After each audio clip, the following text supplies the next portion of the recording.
Cara, eu vou compartilhar uma também. Compartilha. Mas aí no campo profissional, porque eu acho que... Eu sempre gosto de contar essa história. Talvez você que está assistindo a gente agora tá num momento triste, desmotivado, recebeu uma notícia ruim. Vou compartilhar uma história com vocês. Eu vim de uma origem humilde, né? Eu não sabia o que eu queria fazer na vida. Mas minha mãe falou que eu ia fazer faculdade pública, porque a gente não tinha como fazer faculdade particular, porque não tinha dinheiro, ou eu ia trabalhar. E aí eu entrei na faculdade pública considerando o seguinte, não o que eu gosto, mas o que é fácil para eu passar. E aí assim eu comecei letras e filosofia. O meu pai sempre falou que eu tinha que ser militar. E eu sempre cresci ouvindo aquilo. E aí existia uma coisa naquela época, acho que deve existir até hoje, chamada CPOR, Centro Preparatório de Oficiais da Reserva. É tipo uma prova física que tu faz, e o único requisito é estar cursando a faculdade. Eu estava cursando a faculdade, mas eu não gostava daquele curso. Não me imaginava sendo professor. A minha mãe era professora e eu via que ela sofria, e o meu tio, o irmão da minha mãe, também era professor. E eu vi que ele sofria. E aí até aí eu falei, pô, beleza, vou fazer esse tal desse CPOR. É uma prova física, e eu comecei a me preparar com muita antecedência para aquela prova física, e sobra vaga. E aí você, com 18 anos de idade, você já é oficial da reserva, mas você já é um oficial, e tu ganha, sei lá, vou chutar 5, 6, 7, 8 mil reais, o que era muito dinheiro para mim naquela época. Sim. Tá? 18 anos de idade, morando em Caxias, ganhando 6, 7 mil reais, era muito dinheiro. E aí eu falei assim, pô, vou fazer isso. E eu comecei a fazer todas as etapas lá, tudo certinho. Até que chegou na penúltima etapa, eu iria para a última. O cara colocou lá no que a gente chama de CAM, que é o Certificado de Alistamento Militar, que é um documento que ele coloca lá os carimbos e vai colocando as datas, né, das suas próximas apresentações. E ele colocou isso para mim. E eu fui me apresentar naquele dia que seria a última, para poder já de fato começar. Cheguei lá de madrugada, no quartel, na Avenida Brasil, cedo. Esperei abrir. Quando abriu, eu apresentei meu documento. O cara falou, o que você está fazendo aqui?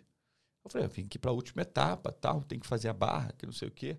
Aí o cara, não é isso. Não, hoje não. Aí chamou outro cara. Aí o outro cara, não, olhou o papel, não. Essa prova aconteceu um mês atrás. Estava escrito, vamos supor, 10 de março. E a prova tinha sido 10 de fevereiro. Aí eu falei, não, mas peraí, não, como assim? Não tem como, tá escrito aqui, 10 de março. Aí ele, mas foi 10 de fevereiro, olha lá. Aí eu lembro claramente disso. Ele falou, olha lá, já tá todo mundo correndo. Ou seja, já tinha sido todo mundo selecionado. Eu falei, não acredito. Ele, você sobrou. Cara, eu chorei. Chorei. Eu fiquei muito triste.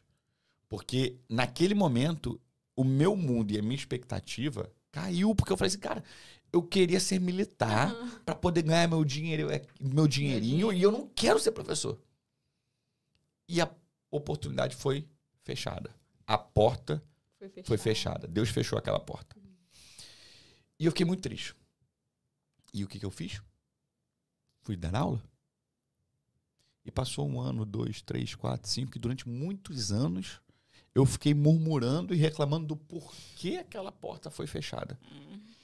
E às vezes eu perdia a prova, pegava ônibus, corria, ficava molhado no ônibus, passava, a marmita estragava. Eu falava, pô, meu Deus, eu queria tanto que aquele cara tivesse acertado aquela data. Sim.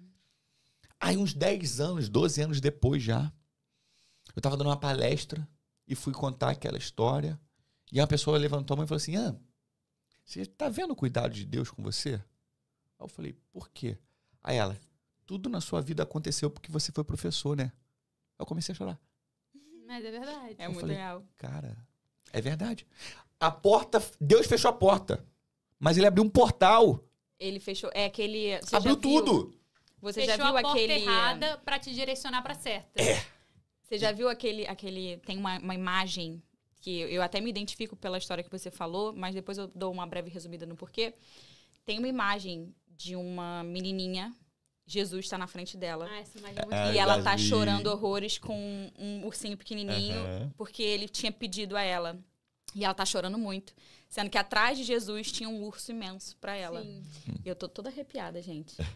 Mas conclui aí que depois eu conto por que eu me lembro dessa imagem. Eu só ia contar como Deus é maravilhoso. E que os planos dele, a gente não consegue controlar. Sim. Entende? E são sempre melhores. Muito melhores. E que a gente tem que ter fé, entregar e falar, papai, tô aqui. Faz o que você quer. É porque às vezes